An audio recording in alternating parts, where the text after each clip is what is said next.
Elle sera toujours financièrement dépendante, a annoncé maman aux amis de son club de jardinage, sa voix résonnant à travers le patio où je me tenais près des roses. Papa a fait tourner son scotch dans son verre et a hoché la tête. Aucun sens des affaires, absolument aucun. Elle n'en a jamais eu, et n'en aura jamais. J'ai ajusté une fleur qui était tombée de sa composition et j'ai souri doucement. Leur avocat de famille, Monsieur Harrison, est apparu aux porte-fenêtres, le visage livide. Monsieur et Madame Whitmore, je dois vous parler immédiatement. Le détenteur de la dette de 28 millions de dollars exige le remboursement du prêt effectif lundi. C'est. Il s'est interrompu, me regardant directement. C'est votre fille. Le champagne a cessé de couler.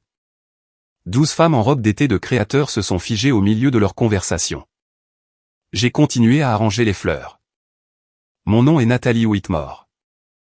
J'ai 31 ans, et j'ai passé ma vie entière à m'entendre dire exactement qui j'étais censé être, la déception. La famille Whitmore possédait Whitmore Manufacturing, une entreprise d'équipement industriel de taille moyenne que mon grand-père avait construite à partir de rien en 1962. Au moment de ma naissance, elle était devenue une entreprise générant un chiffre d'affaires annuel de 45 millions de dollars. Ce n'était pas une entreprise du classement Fortune 500, mais elle était respectable. Le genre d'entreprise qui permettait à votre famille d'être invitée dans les bons country clubs et garantissait que vos enfants fréquentent les bonnes écoles. Le problème était que je n'ai jamais été le bon enfant. Mon frère Marcus est né 3 ans avant moi, et dès l'instant où je suis venu au monde, la comparaison a commencé. Marcus était l'héritier présomptif. J'étais le second choix. Je me souviens d'avoir eu 7 ans, assise à la table du dîner avec mon bulletin scolaire, des notes maximales partout. J'avais travaillé si dur ce trimestre-là, restant éveillé tard avec mes fiches de révision, demandant à mon enseignante des devoirs supplémentaires. J'ai fait glisser le bulletin à travers la table vers mon père, le cœur battant d'espoir. Il l'a regardé pendant peut-être 2 secondes. C'est bien, Nathalie. Puis Marcus est entré avec son bulletin scolaire, des résultats moyens et médiocres, avec une note insuffisante en mathématiques. Papa s'est levé, lui a tapoté l'épaule et a dit, « Ne t'inquiète pas, mon fils. Les notes n'ont pas d'importance quand on a l'instinct des affaires. Tu dirigeras cette entreprise un jour. » Maman a hoché la tête d'un air approbateur. Marcus a l'esprit entrepreneurial des Whitmore. J'ai repris mon bulletin et je suis allé dans ma chambre. Je n'ai pas pleuré. Même à 7 ans, j'apprenais à ne rien attendre d'autre. Le même schéma s'est répété tout au long de mon enfance. À 12 ans, j'ai remporté le concours régional d'orthographe. 247 participants, et j'ai pris la première place. Le trophée était presque aussi grand que moi. Je suis rentré à la maison débordante de fierté, le portant à travers la porte d'entrée. Maman était au téléphone avec tante Patricia. Elle a couvert le combiné et a dit, « Pose ça quelque part, Nathalie. Ton frère vient d'être accepté au camp de basketball, celui auquel assiste le fils du sénateur Morrison. » Elle est retournée à sa conversation. « Oui, Patricia, nous sommes si fiers. Les opportunités de réseautage à elles seules. » J'ai mis le trophée dans mon placard. Il y est probablement encore. Mais le souvenir qui a tout cristallisé s'est produit quand j'avais 16 ans. Je me suis intéressé à la finance, la vraie finance, pas le vague sens des affaires dont ma famille parlait toujours. J'ai passé des heures à lire sur les marchés, à étudier les évaluations d'entreprises et à apprendre comment fonctionnent les structures de dette. Pour mes 16 ans, j'ai demandé à mon père si je pouvais l'observer au travail chez Whitmore Manufacturing pendant une semaine. Il a ri. Il a réellement ri. « Nathalie, ma chérie, l'atelier de l'usine n'est pas un endroit pour toi. Tu ne comprendrais pas ce qui s'y passe de toute façon. » Il m'a tapoté la tête comme si j'avais encore 7 ans. « Pourquoi ne demandes-tu pas à ta mère de t'aider à organiser le gala de printemps? C'est plus de ton niveau. » Marcus, qui avait 19 ans et venait d'échouer à son 2e semestre à l'université d'État, assistait déjà aux réunions du conseil d'administration. J'ai arrêté de demander après cela. Mais j'observais. J'écoutais. Quand mon père invitait des partenaires commerciaux à dîner, je m'asseyais tranquillement et j'absorbais tout. Lorsque des documents étaient laissés sur son bureau, je les lisais. Non pas pour saboter, simplement pour apprendre. Et ce que j'ai appris, c'est que mon père, malgré tous ses discours sur l'instinct des affaires, n'était pas un très bon homme d'affaires. Il prenait des décisions basées sur son ego plutôt que sur des données. Il refusait de moderniser les équipements sous prétexte que « nous avons toujours fait ainsi ». Il contractait des dettes pour financer des expansions qui n'étaient pas justifiées par les analyses de marché. Au moment où je suis parti pour l'université ou une université publique car l'argent familial était réservé à la 3e tentative d'études supérieures de Marcus, je savais que Whitmore Manufacturing déclinait lentement. J'ai étudié la finance à l'université, obtenant mon diplôme avec la plus haute distinction. Mes parents n'ont pas assisté à la cérémonie. Marcus se fiançait ce week-end-là, et il ne pouvait pas manquer la fête. Je ne m'attendais pas à ce qu'ils viennent. J'avais cessé d'attendre quoi que ce soit de leur part depuis des années. Après l'obtention de mon diplôme, j'ai pris un emploi dans un petit cabinet de conseil à Chicago. Le salaire était modeste, 52 000 $ par an, mais j'ai plus appris au cours de ces 2 premières années que la plupart des gens en une décennie. J'avais une mentor nommée Dorothy Chin, une femme brillante qui avait bâti son propre cabinet à partir de rien. Elle a vu en moi quelque chose que ma famille n'avait jamais vu. Tu as un instinct pour les actifs en difficulté, m'a-t-elle dit un jour. Tu vois de la valeur là où les autres voient de l'échec.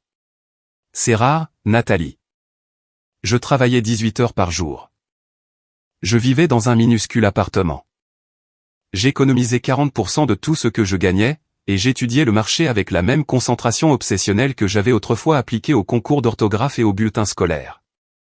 Ma famille, bien sûr, n'en savait rien. Pour eux, j'étais toujours la pauvre Nathalie, occupant un emploi de bureau vague à Chicago. Quand je rentrais à la maison pour les vacances, maman soupirait parce que je n'avais pas encore trouvé de mari. Papa me demandait quand j'allais devenir sérieuse dans la vie. Marcus souriait d'un air arrogant et parlait de son bureau d'angle chez Whitmore Manufacturing, où il avait été installé comme vice-président malgré son absence totale de qualification au-delà de son nom de famille. Je l'ai laissé croire ce qu'il voulait. C'était plus facile ainsi. Ce qu'il ne savait pas, c'est qu'à l'âge de 27 ans, j'avais quitté le cabinet de conseil pour fonder ma propre société d'investissement, Hartwell Capital.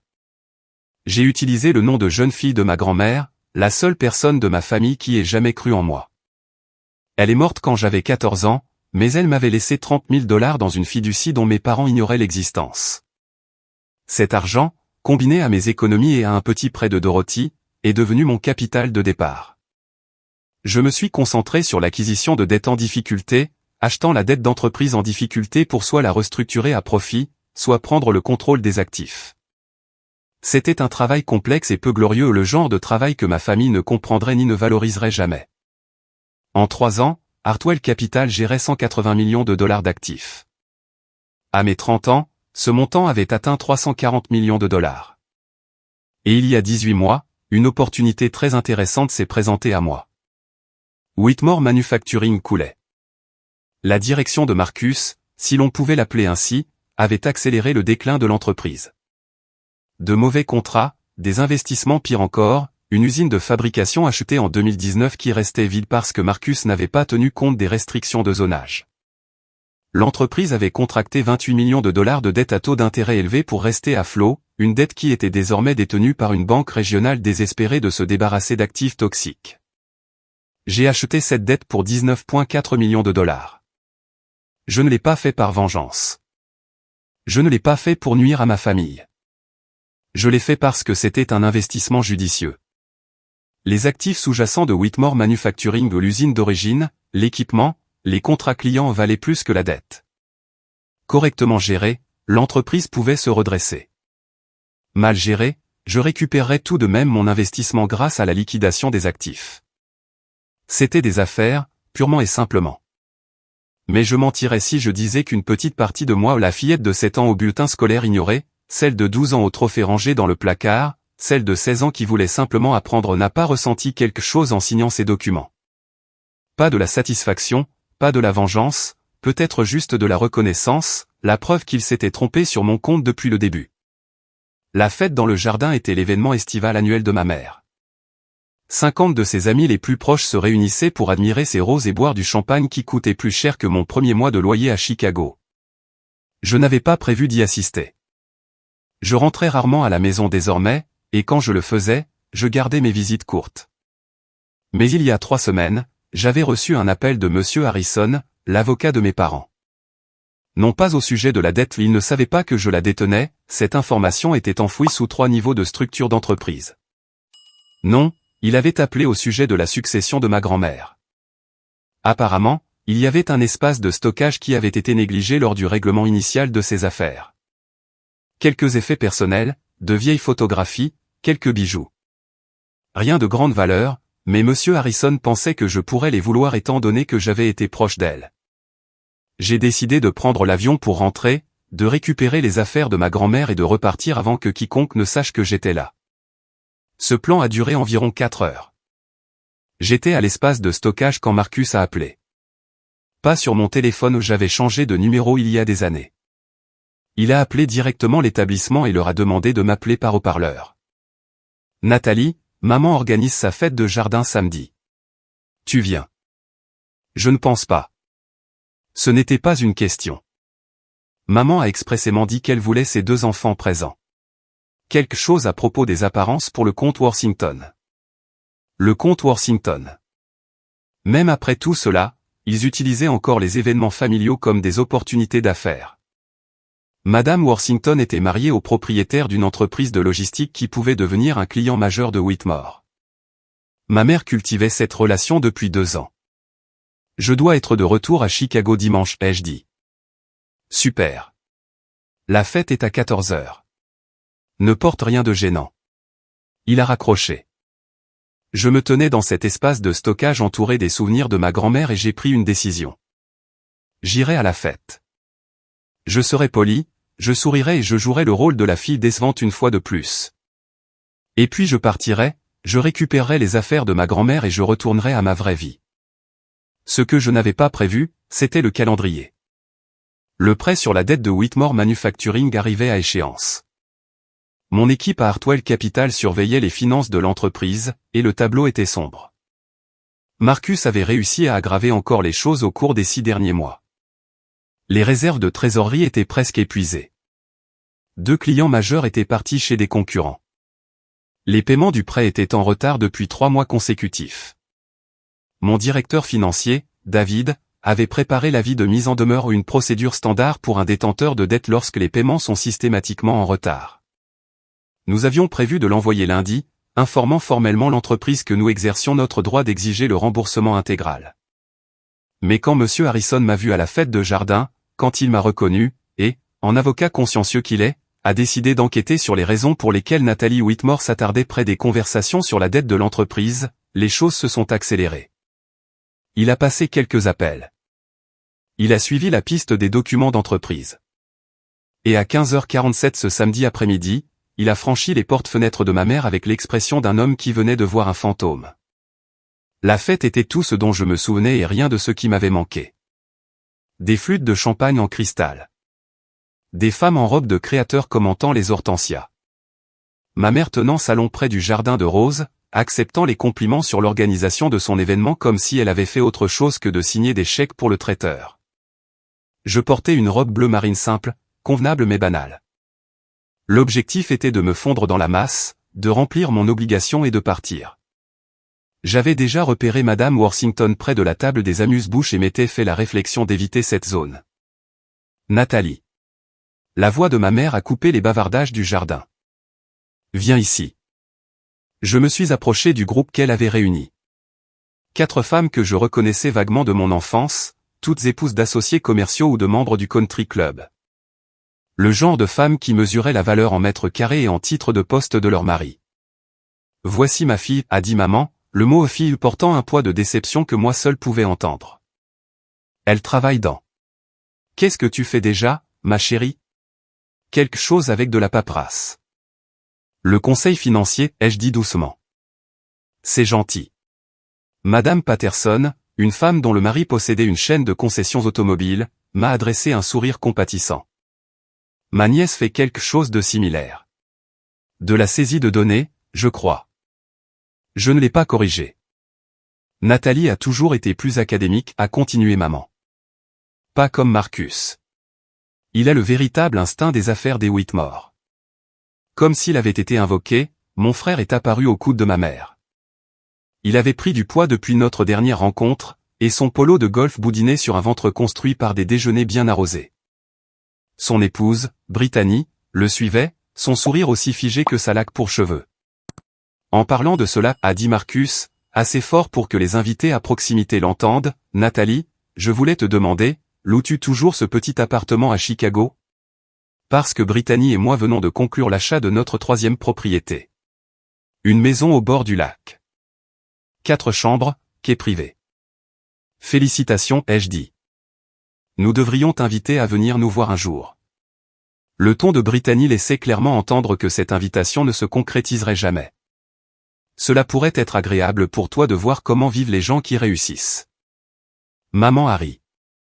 C'était son rire social, celui qu'elle utilisait quand elle voulait que tout le monde sache qu'elle trouvait quelque chose d'amusant sans pour autant paraître trop enthousiaste. Brittany, ne la taquine pas, Nathalie s'en sort bien. N'est-ce pas, ma chérie?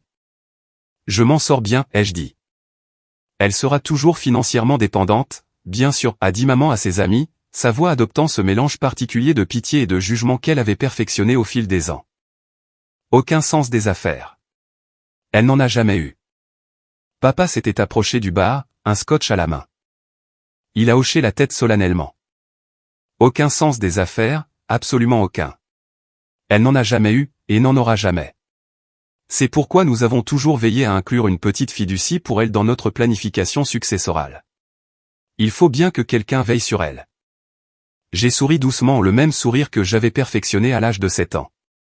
Ce qu'aucun d'eux ne savait, ce qu'ils ne pouvaient même pas imaginer, c'était que la petite fiducie qu'ils avaient mise de côté pour moi représentait environ 0,003% de ma valeur nette actuelle.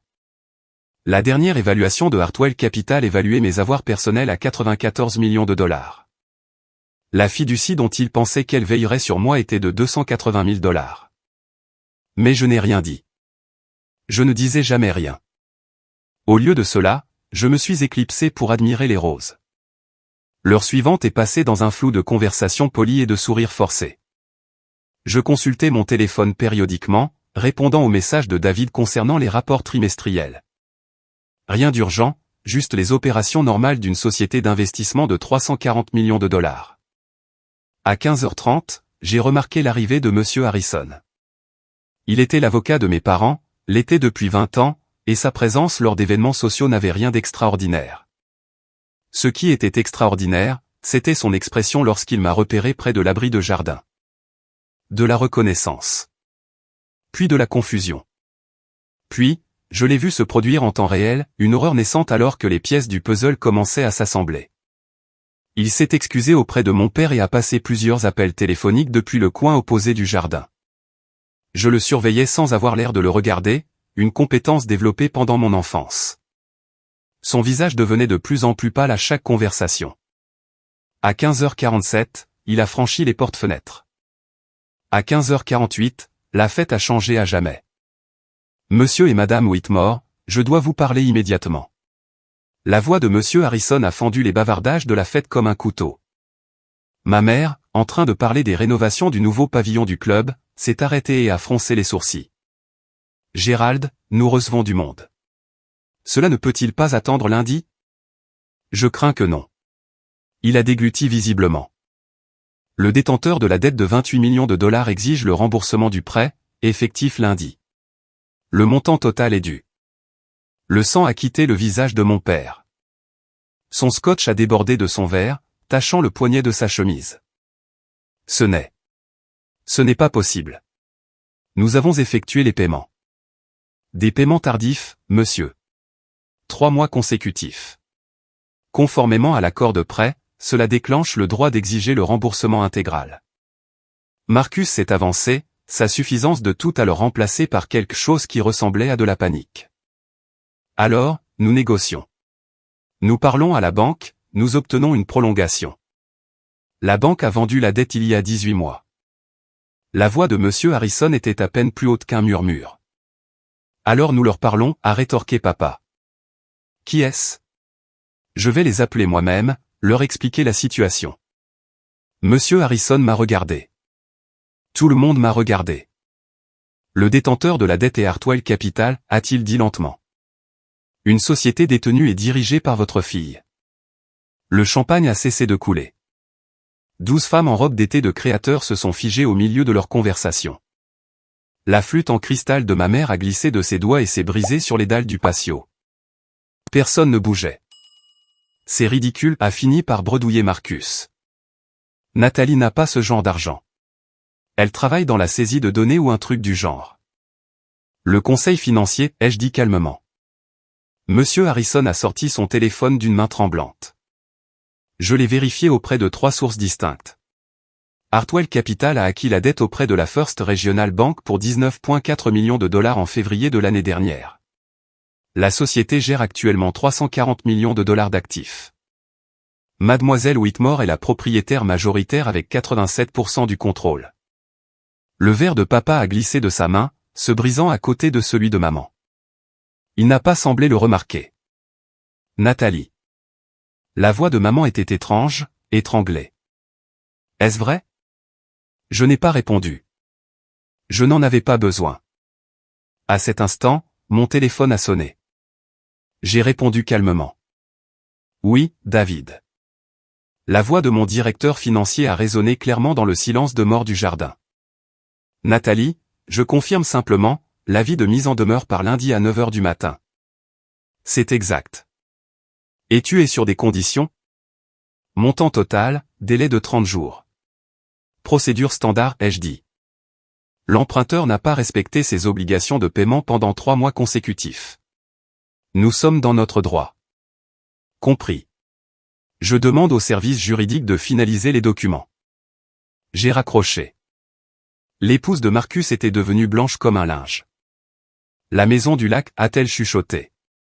Nous venons de. Marcus, nous venons de donner l'entreprise en garantie pour la maison du lac. Tais-toi, Brittany, a lancé Marcus. 28 millions, a dit papa, la voix creuse. Nous n'avons pas 28 millions de dollars. Nous n'avons pas la moitié de 28 millions de dollars. Je le sais, ai-je dit. Monsieur Harrison s'est raclé la gorge. Si je puis me permettre, Monsieur Whitmore, les actifs de l'entreprise, s'ils sont correctement liquidés, couvriraient probablement la dette. Mais cela signifierait. Point la fin de Whitmore Manufacturing, a fini mon père, prononçant cette phrase comme s'il s'agissait de sa propre sentence de mort. Les invités de la fête de jardin avaient commencé à se diriger vers les sorties. Personne ne voulait être témoin de cela. Madame Worthington, ai-je remarqué, demandait déjà sa voiture. Tu as fait ça. Marcus a fait un pas vers moi, le visage déformé par la rage. Tu as fait ça exprès. Pour nous détruire. J'ai fait un investissement judicieux, ai-je dit calmement. Votre entreprise possède des actifs sous-jacents de valeur. L'usine d'origine seule vaut 12 millions de dollars. L'équipement, 8 millions de dollars supplémentaires. Les contrats clients, s'ils sont correctement gérés, pourraient générer 15 millions de dollars par an. Mais tu exiges le remboursement. Tu nous pousses dehors. J'exerce les droits standards du détenteur de dette en réponse à des paiements manqués. J'ai soutenu son regard avec assurance. 3 mois consécutifs, Marcus. Ce n'est pas de la vengeance. C'est de la négligence. Maman s'est avancée, écrasant un débris de verre de champagne sous ses talons de créateur. Nathalie, s'il te plaît. Nous sommes ta famille. Je le sais.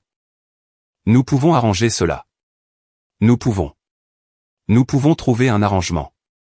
Nous te donnerons un poste dans l'entreprise. Un vrai poste. Vice-présidente des finances. Tu peux nous aider. Je n'ai pas besoin d'un poste. Ma voix restait calme. J'ai une entreprise. Elle se porte très bien. Combien? La question de papa était à peine audible. Comment? Combien? Ta société. Ton cabinet. Combien vaut-il? J'ai envisagé de ne pas répondre, mais quelque chose peut-être le fantôme de cette fillette de 7 ans qui attendait toujours une reconnaissance a parlé malgré tout. La valorisation actuelle est de 340 millions de dollars. Ma valeur nette personnelle est d'environ 94 millions de dollars. Le silence qui a suivi était absolu. Même les oiseaux semblaient avoir cessé de chanter. Marcus a émis un son qui n'était pas tout à fait un rire. C'est impossible. Tu mens. Tu mens forcément. Comme sur commande, mon téléphone a de nouveau sonné. J'ai jeté un coup d'œil à l'écran. Excusez-moi, je dois prendre cet appel. Je me suis éloigné de ma famille et j'ai répondu. Allô. Mademoiselle Whitmore, c'est Catherine Price de Forbes. Nous finalisons notre dossier rétrospectif sur les moins de 30 ans, l'édition Que sont-ils devenus? Vous y figuriez il y a 4 ans, et nous aimerions informer nos lecteurs sur la croissance de Hartwell Capital, dont les actifs sont passés de 40 millions à 340 millions de dollars. Pouvons-nous planifier une interview? J'avais conscience que ma famille écoutait chaque mot. Je vais demander à mon assistant de vous envoyer mes disponibilités. Merveilleux. Et félicitations encore pour l'acquisition de Mercé. C'était un très joli coup. Merci, Catherine. J'ai raccroché et me suis retourné pour trouver ma mère en larmes, mon père fixant le vide, Marcus rouge de colère et tremblant, et Brittany déjà sur son téléphone, probablement en train d'appeler un avocat spécialisé en divorce. Pourquoi ne nous as-tu rien dit, a chuchoté maman. J'ai repensé au bulletin scolaire à 7 ans, au trophée à 12 ans, à ma demande d'observer mon père au travail à 16 ans. Vous ne l'avez jamais demandé, ai-je dit. Vous étiez trop occupé à me dire qui j'étais. Conséquence immédiate. La fête de jardin s'est terminée en 15 minutes. Les invités ont fui comme si la maison était en feu, préparant déjà les commérages qu'ils répandraient lors des événements de la semaine suivante. Madame Worthington est partie sans dire au revoir. La réputation des Whitmore, soigneusement construite sur 4 décennies, s'est effondrée en un seul après-midi. Dès dimanche matin, le téléphone de mon père a cessé de sonner. Des partenaires commerciaux qui appelaient chaque semaine depuis des années n'avaient soudainement plus de disponibilité. Le directeur du country club a appelé pour discuter de l'adhésion de la famille, une conversation qui s'est terminée par le déclassement discret du statut platine de mes parents en attendant un examen financier. Le projet de maison de lac de Marcus est tombé à l'eau dès lundi. Les vendeurs, ayant entendu des rumeurs sur les difficultés de Whitmore Manufacturing, ont exigé un paiement intégral immédiat plutôt que le plan d'échelonnement convenu. Il n'a pas pu payer. La compte, de 340 000 $, a été perdue. Brittany a demandé la séparation légale le mardi. Les documents invoquaient des différends irréconciliables, mais tout le monde connaissait la véritable raison, elle avait épousé Marcus pour le nom des Whitmore et l'argent des Whitmore. Sans l'un ni l'autre, elle n'avait aucun intérêt à rester. Conséquence croissante. Le mercredi, M. Harrison a appelé pour informer mes parents que 2 membres du conseil d'administration avaient démissionné, invoquant un manque de confiance dans la direction. Il s'agissait d'hommes qui s'étaient assis à notre table familiale, qui avaient assisté au mariage de Marcus et qui avaient assuré à mon père pendant des années que l'entreprise était entre de bonnes mains. Le vendredi, la nouvelle s'était propagée dans tout le secteur. Le plus important client restant de Whitmore Manufacturing, une entreprise de matériel de construction qui représentait 31% du chiffre d'affaires annuel, a annoncé qu'elle étudiait d'autres fournisseurs. Ils ne partaient pas immédiatement, mais ne s'engageaient pas non plus à renouveler leur contrat. Les actions, bien que détenues par des investisseurs privés, sont devenues essentiellement sans valeur. Des investisseurs qui avaient été approchés discrètement pour entrer au capital ont soudainement eu des empêchements urgents empêchant toute discussion ultérieure. Le lundi suivant, l'avis officiel de mise en demeure est arrivé, 30 jours pour verser 28 millions de dollars sous peine de saisie et de liquidation des actifs. Mon père a appelé toutes les banques de l'État, tous les prêteurs privés et toutes les connaissances fortunées qu'il s'était créées en 40 ans d'affaires. Personne n'a retourné ses appels.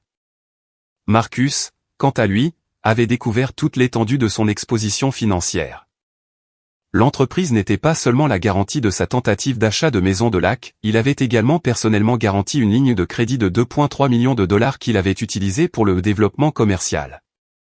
Laquelle, après enquête, s'est avérée être une série d'investissements ratés dans les crypto-monnaies et une boîte de nuit qui avait fermé ses portes en moins de 6 mois. Ce remboursement était désormais exigé lui aussi. Son avocat l'a informé qu'une faillite personnelle était non seulement possible, mais probable. Conséquence finale. 3 semaines après la fête dans le jardin, mon père a sollicité une rencontre. Pas à la maison, ma mère ne pouvait s'arrêter de pleurer assez longtemps pour recevoir mais dans un restaurant du centre-ville. Un terrain neutre. J'ai accepté. Il paraissait plus vieux que je ne l'avais jamais vu. Le patriarche confiant qui avait balayé mes bulletins scolaires et rejeté mes demandes avait été remplacé par un homme fatigué, effrayé, qui venait d'apprendre que tout ce qu'il croyait au sujet de sa famille était faux. Nathalie. Il ne parvenait pas tout à fait à me regarder dans les yeux. Je dois te demander quelque chose. Je t'écoute. Est-ce que y aurait-il une possibilité que tu envisages de restructurer la dette? J'ai laissé le silence s'installer un instant. À quoi ressemblerait cette restructuration? L'espoir a brillé dans ses yeux. Nous pourrions convenir d'un plan de paiement. Des conditions de remboursement prolongées.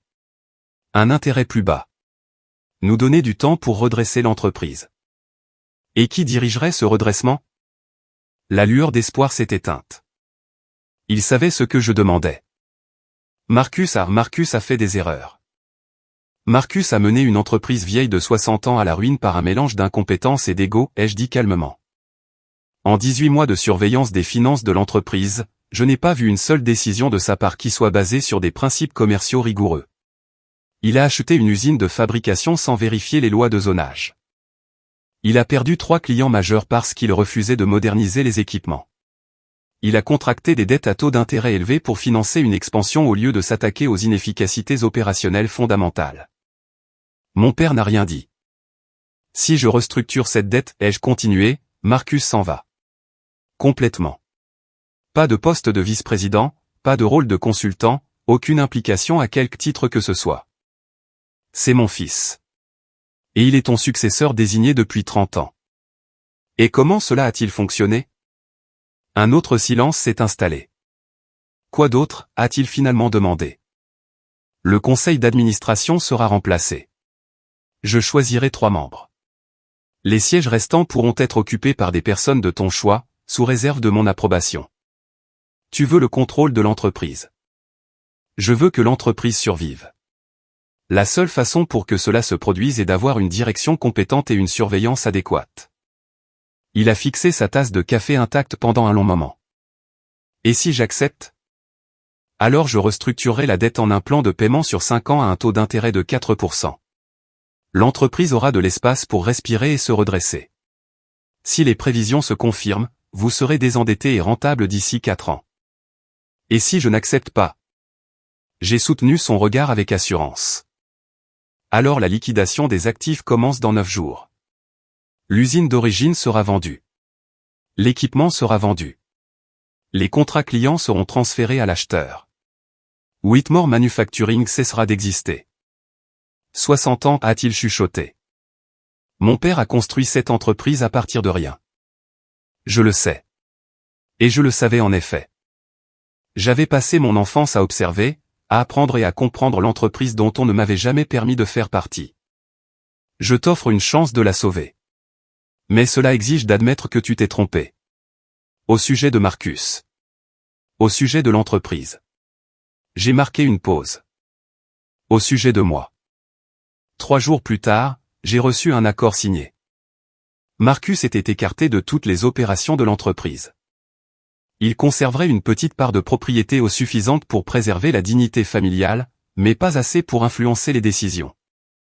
Aux dernières nouvelles, il travaillait comme consultant pour la start-up d'un ami, ce qui était une formule polie pour dire qu'il ne faisait rien tout en racontant à tout le monde qu'il était entre 2 projets d'envergure. Mon père a pris du recul pour devenir président émérite, un titre sans autorité mais avec assez de prestige pour préserver son image. Les véritables décisions seraient prises par le nouveau conseil d'administration, dont j'ai pourvu 3 sièges avec des personnes de mon réseau professionnel, des cadres chevronnés de l'industrie manufacturière qui savaient comment redresser des opérations en difficulté. L'entreprise allait survivre. Quelle prospère à nouveau restait à voir, mais elle avait une chance désormais, une vraie chance pour la première fois depuis des années. Ma mère m'a appelé la semaine après la signature de l'accord. J'ai failli ne pas répondre. Nathalie. Sa voix était prudente, dépouillée de la condescendance que j'avais entendue pendant 31 ans. J'espérais que nous pourrions parler. De quoi? Un long silence s'est ensuivi. J'ai réfléchi aux choses que j'ai dites. À la fête. Avant la fête. Pendant. Pendant très longtemps. D'accord. Je me suis trompé. Les mots semblaient lui faire physiquement mal à prononcer. À ton sujet. Sur ce que tu pouvais faire. Sur ce que tu pouvais être. Je n'ai rien dit. Je ne m'attends pas à ce que tu me pardonnes, a-t-elle continué. Je ne pense pas le mériter. Mais je voulais que tu le saches désormais. Ce que tu as accompli. Qui tu es. Merci de dire cela, ai-je répondu. Pourrions-nous dîner ensemble un jour? Juste toutes les deux. J'ai réfléchi à la question. L'enfant de 7 ans en moi, celle qui avait tant désiré ce genre de reconnaissance, voulait désespérément dire oui ou croire que les choses pouvaient être différentes maintenant, que la révélation de ma réussite avait fondamentalement changé qui était ma mère. Mais j'avais 31 ans. J'avais appris quelques vérités sur les gens. Peut-être un jour, ai-je dit, pas encore. Elle a accepté cela avec plus de grâce que ce à quoi je m'attendais. Peut-être apprenait-elle, elle aussi. Le dernier appel que j'ai passé cette semaine-là était pour Dorothy Chin, mon ancienne mentor. Elle avait suivi la situation depuis Chicago, recevant des nouvelles de collègues communs avec un mélange d'amusement et de fierté. Alors, a-t-elle dit quand j'ai appelé, qu'est-ce que ça fait? J'ai réfléchi à la question. C'est différent de ce à quoi je m'attendais. Comment ça? Je pensais que je me sentirais vengée, triomphante, comme si j'avais enfin prouvé quelque chose. Et au lieu de cela, j'ai regardé la silhouette de Chicago depuis la fenêtre de mon bureau. Au 34e étage d'un immeuble dont je possédais 20% une vue que j'avais méritée par 2 décennies de travail, de concentration et en refusant de croire ce que ma famille disait de moi. Je me sens libre, ai-je dit finalement. Non pas parce qu'ils le savent maintenant, mais parce que j'ai réalisé que leur opinion n'avait jamais eu autant d'importance que je le pensais. J'ai construit tout cela sans eux, sans leur approbation, sans leur reconnaissance. Et maintenant que tu l'as. C'est comme cela que je sais que ce n'était pas à propos d'eux. J'ai souri légèrement. C'était toujours à propos de moi, pour me prouver à moi-même que j'en étais capable. Dorothy a ri. C'est la plus belle des revanches, tu sais, non pas leur faire voir ta réussite, mais réaliser que tu n'as pas besoin qu'ils la voient. Elle avait raison. J'ai raccroché et me suis retourné vers mon bureau où m'attendaient les rapports trimestriels de Hartwell Capital. L'acquisition de Mercer s'était conclue avec succès. 2 nouveaux clients avaient signé des lettres d'intention. La société était en bonne voie pour atteindre 400 millions de dollars d'actifs sous gestion d'ici la fin de l'année. Ma famille savait qui j'étais maintenant. Le monde savait qui j'étais maintenant. Mais plus important encore, je savais qui j'étais. Je l'avais toujours su. J'attendais simplement que tout le monde me rattrape.